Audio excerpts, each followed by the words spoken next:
Em nome do Pai, do Filho e do Espírito Santo. Amém. Podei-vos assentar. Reverendas religiosas aqui presentes, caríssimos irmãos. Hoje nós celebramos a festa de São João Facundo, que foi um eremita da Ordem de Santo Agostinho, dos eremitas de Santo Agostinho.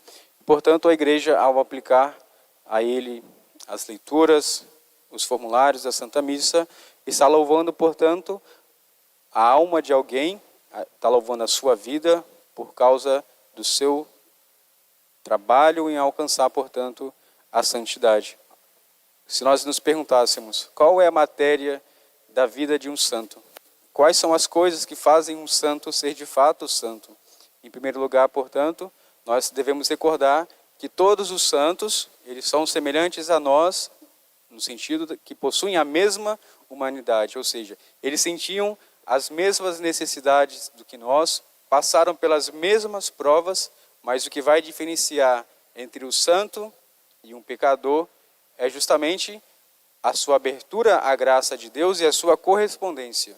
Ou seja, quanto mais nós vamos crescendo no amor e na fidelidade a Deus, mais santo nós seremos.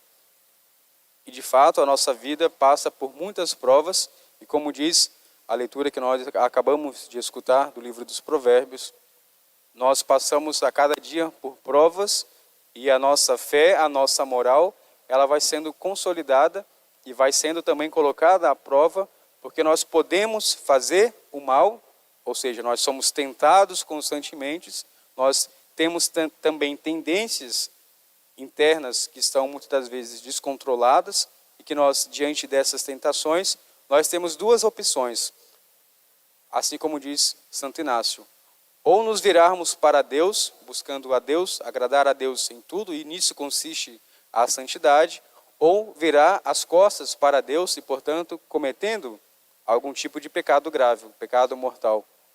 E também os pecados veniais, as pequenas infidelidades que nós damos para Deus, vai, portanto, nos afastando desse processo de melhora da nossa vida, da nossa personalidade, e também do plano da santificação que Deus espera de cada um de nós. Então, portanto, em todos os santos, todos eles passaram também pelas mesmas provas, pelas mesmas dificuldades, pelas mesmas angústias que nós compartilhamos, pelos mesmos medos, mas o que vai diferenciar, portanto, a nossa vida, a vida de um santo e a vida de um pecador, é justamente a sua correspondência generosa ao amor de Deus. Então nós devemos olhar para os santos, não tanto com um olhar negativo. Santa Teresinha compreendeu muito bem essa questão.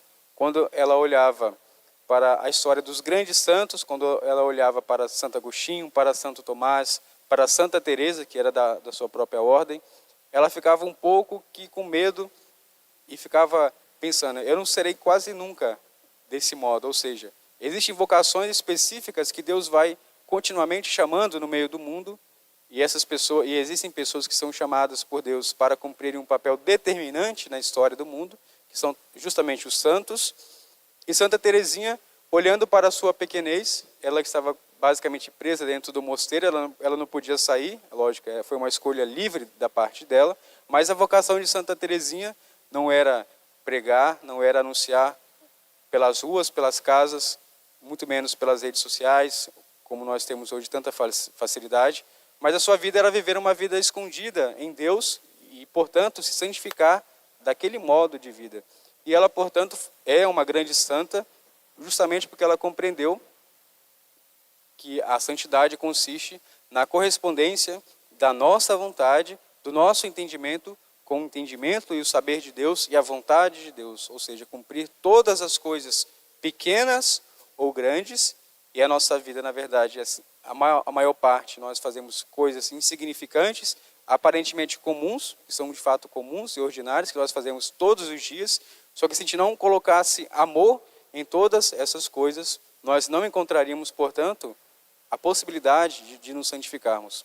Nós pensaríamos que a nossa vocação não é para ser santo, porque a minha vida no trabalho não é tão boa, a minha vida dentro da família, eu não preciso rezar tanto, eu não preciso ser uma pessoa tão boa assim, mas isso é um pensamento falso. Em toda a vocação cristã, nós somos chamados a renovar a nossa consagração a Deus. Pelo batismo, nós renunciamos ao demônio, às obras do mundo e também à nossa própria vontade, ou seja, com os pecados que nós continuamente fazemos. E justamente a nossa fidelidade a Deus e a nossa busca pela santidade vai, em primeiro lugar, ser fiel às promessas do nosso batismo e depois as coisas que foram acrescentadas à nossa vida, seja na vida ordenada, seja na vida consagrada a Deus, seja também na vida de um fiel leigo, no seu matrimônio, ou na sua vida consagrada de leigo também. Portanto, cada um de nós é chamado a corresponder à vontade de Deus na circunstância que a nossa história nos coloca diante de nós. Ou seja, eu não preciso ficar pensando, se eu fosse de um outro país, se eu fosse de uma outra época, desse modo eu seria assim santo. Mas isso é um pensamento falso.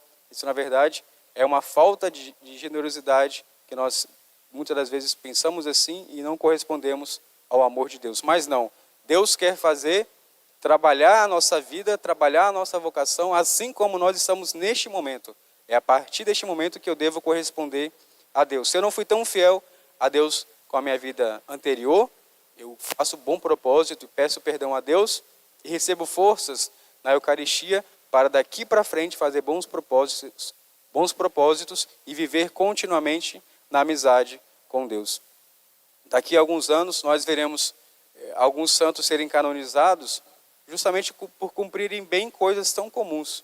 Ou seja, nós celebraremos daqui a algum tempo a canonização do Beato Carlos Acutis, que aparentemente, humanamente falando, era um jovenzinho simples, que não fazia tanta coisa, teve uma doença muito grave e séria que acabou com a sua vida logo cedo, ele morreu adolescente, mas ele entendeu que Deus queria que ele fizesse algo que somente ele poderia fazer, ou seja, ele começou a trabalhar nas redes sociais, naquela época que não era tão forte como hoje, mas ele pôde fazer o seu apostolado, ou seja, ele entendeu que a sua vida devia ser consagrada a Deus, consagrou e deu o seu melhor e alcançou a santidade. E a igreja, portanto, o honrará nos santos altares. E cada um de nós também, nessas coisas comuns. Ele não foi um padre, ele também não pregou, não era uma pessoa famosa, ele tinha uma família simples, viveu escondido. E a santidade consiste justamente nisso. Eu repito de novo,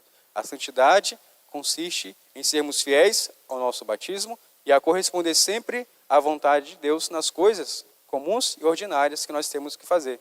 Então, portanto, devemos iluminar, pedir as luzes de Deus em nossa vida para que nós possamos ser generosos nessas circunstâncias, nas coisas mais comuns, seja acordar na hora certa, fazer bem o nosso trabalho, estudar bem, tudo isso nós temos a possibilidade de alcançar e fazer a vontade de Deus na nossa vida. Que Nossa Senhora possa nos abençoar e que ela, portanto, seja sempre um exemplo de dedicação a Deus e aos nossos irmãos.